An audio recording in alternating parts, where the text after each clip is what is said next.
ಜರ್ಮನಿಯಲ್ಲಿ ಉಡುಪಿ ಮೂಲದ ದಂಪತಿ ಮೇಲೆ ಹಲ್ಲೆ ಪ್ರಕರಣಕ್ಕೆ ಸಂಬಂಧಪಟ್ಟಂತೆ ಜರ್ಮನಿಯ ಮ್ಯೂನಿಚ್ನಲ್ಲಿ ಚಾಕುವಿನಿಂದ ಇರಿದು ದುಷ್ಕರ್ಮಿ ಆ ಘಟನೆಯಲ್ಲಿ ಕುಂದಾಪುರ ಮೂಲದ ಪ್ರಶಾಂತ್ ಸಾವನ್ನಪ್ಪಿದ್ರು. ಜರ್ಮನಿಯಲ್ಲಿ ಉಡುಪಿ ಮೂಲದ ದಂಪತಿ ಮೇಲೆ ಹಲ್ಲೆ ಪ್ರಕರಣದಲ್ಲಿ ಇಲ್ಲಿ ಪ್ರಮುಖವಾಗಿ ಈ ಒಂದು ಘಟನೆ ಜರ್ಮನಿಯ ಮ್ಯೂನಿಚ್ನಲ್ಲಿ ಚಾಕುವಿನಿಂದ ಇರಿದಿದ್ದ ಒಬ್ಬ ದುಷ್ಕರ್ಮಿ. ಈ ಒಂದು ಘಟನೆಯಲ್ಲಿ ಕುಂದಾಪುರ ಮೂಲದ ಪ್ರಶಾಂತ್ ಸಾವನ್ನಪ್ಪಿದ್ರು. ಸೊ ಹೀಗಾಗಿ ಆ ಸಾವನ್ನಪ್ಪಿದಂತ ಕುಟುಂಬಕ್ಕೆ ಇಲ್ಲಿ ಪ್ರಮುಖವಾಗಿ ಸಾಂತ್ವನವನ್ನ ಹೇಳಲಾಗ್ತಾ ಇದೆ. ಪ್ರಶಾಂತ್ ಅಂದ್ರೆ ಈ ವ್ಯಕ್ತಿ ಸಾವನ್ನಪ್ಪಿದ್ದು, ಇನ್ನು ಪ್ರಶಾಂತ್ ಪತ್ನಿ ಸ್ಮಿತಾ, ಪುತ್ರಿ ಸಾಕ್ಷಿಗೆ ಗಂಭೀರವಾದಂತ ಗಾಯಗಳು ಕೂಡ ಆಗಿದೆ. 15 ವರ್ಷಗಳಿಂದ ಜರ್ಮನಿಯಲ್ಲಿ ನೆಲೆಸಿದ್ರು ಈ ದಂಪತಿ. ಮುಂದಿನ ತಿಂಗಳು ಉಡುಪಿಗೆ ಬರಬೇಕಾಗಿತ್ತು, ಆದ್ರೆ ಅದಕ್ಕೂ ಮುಂಚೆನೆ ಸಾವನ್ನಪ್ಪಿದ್ದಾರೆ. ಮೃತರ ಕುಟುಂಬಕ್ಕೆ ಸುಷ್ಮಾ ಸ್ವರಾಜ್ ಅವರು ನೆರವನ್ನ ನೀಡ್ತಾ ಇದ್ದಾರೆ. ಮೃತ ಪ್ರಶಾಂತ್ ಕುಟುಂಬಕ್ಕೆ ಸುಷ್ಮಾ ಸ್ವರಾಜ್ ಸಂತಾಪವನ್ನ ಸೂಚಿಸಿರುವಂತದ್ದು. ಇಲ್ಲಿ ಗಂಭೀರವಾಗಿ ಗಾಯಗೊಂಡಿದ್ದಾರೆ. 15 ವರ್ಷಗಳಿಂದ ಜರ್ಮನಿಯಲ್ಲಿ ನೆಲೆಸಿದ್ದಂತಹ ದಂಪತಿ ಇವರು ಮುಂದಿನ ತಿಂಗಳು ಉಡುಪಿಗೆ ಬರಬೇಕಾಗಿತ್ತು. ಆ ಒಂದು ಪ್ಲಾನ್ ಅನ್ನ ಕೂಡ ಹಾಕೊಂಡಿದ್ರು. ಆದ್ರೆ ಅದಕ್ಕೂ ಮುಂಚೆ ದುರಾದೃಷ್ಟವಶಾತ್ ಈಗ ದುಷ್ಕರ್ಮಿಯ ಹಲ್ಲೆಯಿಂದ ಸಾವನ್ನಪ್ಪಿದ್ದಾರೆ. ಮೃತರ ಕುಟುಂಬಕ್ಕೆ ವಿದೇಶಾಂಗ ಸಚಿವೆ ಆಗಿರುವಂತಹ ಸುಷ್ಮಾ ಸ್ವರಾಜ್ ಅವರು ನೆರವನ್ನ ನೀಡ್ತಾ ಇದ್ದಾರೆ. ಮೃತ ಪ್ರಶಾಂತ್ ಕುಟುಂಬಕ್ಕೆ ಸುಷ್ಮಾ ಸ್ವರಾಜ್ ಸಂತಾಪವನ್ನ ಸೂಚಿಸಿದ್ದಾರೆ. ಪ್ರಶಾಂತ್ ಸಹೋದರ ಜರ್ಮನಿಗೆ ತೆರಳಲು ಅನುಕೂಲವನ್ನ ಕೂಡ ಮಾಡಿಕೊಡ್ತಾ ಇದ್ದಾರೆ.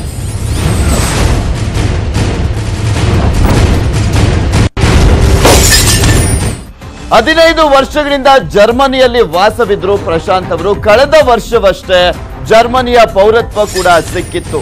ಆಕ್ಸ್ಬರ್ಗ್ನಲ್ಲಿ ವಾಸವಿದ್ರು ಪ್ರಶಾಂತ್ ದಂಪತಿ. 15 ವರ್ಷಗಳಿಂದ ಜರ್ಮನಿಯಲ್ಲೇ ವಾಸವಿದ್ರು. ಸೊ ಹೀಗಾಗಿ ಕಳೆದ ವರ್ಷವಷ್ಟೇ ಜರ್ಮನಿಯ ಪೌರತ್ವ ಕೂಡ ಈ ದಂಪತಿಗೆ ಸಿಕ್ಕಿತ್ತು. ಆಕ್ಸ್ಬರ್ಗ್ನಲ್ಲಿ ವಾಸವಿದ್ರು ಪ್ರಶಾಂತ್ ಅವರ ಅಂದ್ರೆ ಇಲ್ಲಿ ಪ್ರಶಾಂತ್ ಮತ್ತು ಅವರ ಪತ್ನಿ 15 ವರ್ಷಗಳಿಂದ ಅಲ್ಲಿ ಇದ್ದಿದ್ದಂತ ಹಿನ್ನೆಲೆಯಲ್ಲಿ ಆ ಒಂದು ದೇಶದ ಪೌರತ್ವ ಕೂಡ ಇವರಿಗೆ ಸಿಕ್ಕಿತ್ತು. ಅದೇ ಅಪಾರ್ಟ್ಮೆಂಟ್ ನಲ್ಲಿ ಆರೋಪಿ ವಾಸವನ್ನ ಕೂಡ ಮಾಡ್ತಾ ಇದ್ದ. ಇವರಿಗೆ ಚಾಕುವಿನಿಂದ ಇರುವಂತಹ ದುಷ್ಕರ್ಮಿ ಕ್ಷುಲ್ಲಕ ಕಾರಣಕ್ಕೆ ಇಬ್ಬರ ನಡುವೆ ಜಗಳ ಕೂಡ ಆಗಿದೆ. ಜಗಳ ತಾರಕಕ್ಕೇರಿ ಚಾಕುವಿನಿಂದ ಎರ್ದಿದ್ದಾನೆ ಕಿಡಿಗೇಡಿ. ಈ ಒಂದು ಘಟನೆಯಲ್ಲಿ ಪ್ರಶಾಂತ್ ಅವರು ಸಾವನ್ನಪ್ಪಿದ್ದಾರೆ. ಇವರು ವಾಸವಿದ್ದಂತ ಅಪಾರ್ಟ್ಮೆಂಟ್ ನಲ್ಲೇ ಆ ಆರೋಪಿ ದುಷ್ಕರ್ಮಿ ಕೂಡ ಇಲ್ಲಿ ವಾಸವಿದ್ದ. ಚಿಕ್ಕದೊಂದು ವಿಚಾರಕ್ಕೆ ಸಂಬಂಧಪಟ್ಟಂತೆ ಜಗಳ ನಡೆದಿದೆ. ಅದು ತಾರಕಕ್ಕೇರಿ ನಂತರ ಕೊಲೆಯಲ್ಲಿ ಅಂತ್ಯ ಆಗಿರುವಂತದ್ದು. ದಂಪತಿಯ ಕೂಗಾಟ ಕೇಳಿ ಮನೆಗೆ ಬಂದಿದ್ದಾರೆ ಅಕ್ಕಪಕ್ಕದವರು. ನಂತರ ಏನಾಯ್ತು ಅಂತ ನೋಡುವಷ್ಟರಲ್ಲಿ ಇಲ್ಲಿ ಪ್ರಶಾಂತ್ ಅವರು ಸಾವನ್ನಪ್ಪಿದ್ರು. ಈಗ ಆಲ್ರೆಡಿ ಈ ಒಂದು ಕುಟುಂಬಕ್ಕೆ ವಿದೇಶಾಂಗ ಸಚಿವೆ ಆಗಿರುವಂತಹ ಸುಷ್ಮಾ ಸ್ವರಾಜ್ ಅವರು ಕೂಡ ನೆರವಾಗ್ತಾ ಇದ್ದಾರೆ. ಇನ್ನು ಪ್ರಶಾಂತ್ ಅವರ ಸಹೋದರ ಜರ್ಮನಿಗೆ ತೆರಳುವಂತಹ ನಿಟ್ಟಿನಲ್ಲಿ ಅವರು ಸಹಾಯವನ್ನ ಕೂಡ ಮಾಡಿಕೊಟ್ಟಿರುವಂತದ್ದು, ಅನುಕೂಲವನ್ನ ಮಾಡಿಕೊಟ್ಟಿದ್ದಾರೆ. ಇಲ್ಲಿ ಪ್ರಮುಖವಾಗಿ ಪ್ರಶಾಂತ್ ಇದ್ದಂತ ಅಪಾರ್ಟ್ಮೆಂಟ್ ನಲ್ಲೇ ಇದ್ದ ಆ ಒಬ್ಬ ಆರೋಪಿ ದುಷ್ಕರ್ಮಿ ಚಿಕ್ಕ ವಿಚಾರಕ್ಕೆ ಸಂಬಂಧಪಟ್ಟಂತೆ ಜಗಳ ಶುರುವಾಗಿದೆ. ನಂತರ ಆ ಜಗಳ ತಾರಕಕ್ಕೇರಿ ಕೊಲೆಯಲ್ಲಿ ಅಂತ್ಯವಾಗಿದೆ.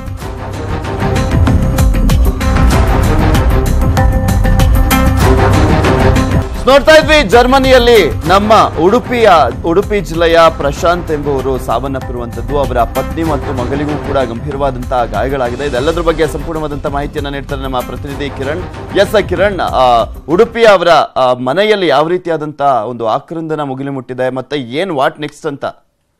ಪೃಥ್ವಿ, ಖಂಡಿತ ಏನು ಜರ್ಮನಿಯಲ್ಲಿ ನೆಲೆಸಿದಂತ ರಾಜ್ಯದ ಉಡುಪಿ ಮೂಲದ ಪ್ರಶಾಂತ್ ಬಸೂರ್ ಮತ್ತೆ ಏನು ಅವರ ಪತ್ನಿ ಸ್ಮಿತಾ ಬಸೂರ್ ಮೇಲೆ ಅಟ್ಯಾಕ್ ಆಗಿರ್ತಕ್ಕಂಥದ್ದು. ಈ ಹಿನ್ನೆಲೆಯಲ್ಲಿ ಈಗಾಗಲೇ ಪ್ರಶಾಂತ್ ಸ್ಥಳದಲ್ಲೇ ಸಾವನ್ನಪ್ಪಿದ್ದಾರೆ. ಪತ್ನಿ ಕೂಡ ಕ್ರಿಟಿಕಲ್ ಇದೆ ಅಂತ ಹೇಳಲಾಗ್ತಾ ಇದೆ. ಈ ಹಿನ್ನೆಲೆಯಲ್ಲಿ ಅವರ ಮನೆಯಲ್ಲೂ ಸಹ ಸಾಕಷ್ಟು ಸೂತಕದ ಛಾಯೆ ಮೂಡಿರ್ತಕ್ಕಂಥದ್ದು. ಮುಖ್ಯವಾಗಿ ಏನಂದ್ರೆ ಇವರು ಸುಮಾರು 15 ವರ್ಷಗಳಿಂದಲೂ ಸಹ ಜರ್ಮನಿಯ ಮಿಂಚ್ನಲ್ಲಿ ಇಂಜಿನಿಯರ್ ಆಗಿ ಪತಿ ಪತ್ನಿ ಇಬ್ರು ಸಹ ಕೆಲಸ ಮಾಡ್ತಾ ಇದ್ರು. ಮೊನ್ನೆ ಅವರಿಬ್ರು ಸಹ ಏನು ವಾಕಿಂಗ್ ಮಾಡ್ತಾ ಇದ್ದ ಸಂದರ್ಭದಲ್ಲಿ ಇಬ್ಬರ ಮೇಲೆ ಸಹ ಅಟ್ಯಾಕ್ ಮಾಡಿದ್ದಾರೆ ಅಪರಿಚಿತರು. ಆದ್ರೆ ಅಟ್ಯಾಕ್ ವೇಳೆ ಏನು ಇಂಜುರಿಗಳು ಆಗಿದ್ದರಿಂದ ಚಾಕು ಇರಿತಕ್ಕೊಳಗಾಗಿದ್ದಂತ ಪ್ರಶಾಂತ್ ಸಾವನ್ನಪ್ಪಿದ್ರೆ, ಇನ್ನು ಪತ್ನಿ ಸ್ಮಿತಾ ಕೂಡ ಕಂಡೀಷನ್ ಕ್ರಿಟಿಕಲ್ ಆಗಿದೆ. ಹೀಗಾಗಿ ಸಾಕಷ್ಟು ವರ್ಷಗಳಿಂದಲೂ ಸಹ ಅಲ್ಲೇ ಇದ್ದು 15 ವರ್ಷ ಇತ್ತೀಚೆಗಷ್ಟೇ ಅವರಿಗೆ ಸಿಟಿಜನ್ಶಿಪ್ ಸಿಕ್ಕಿತ್ತು.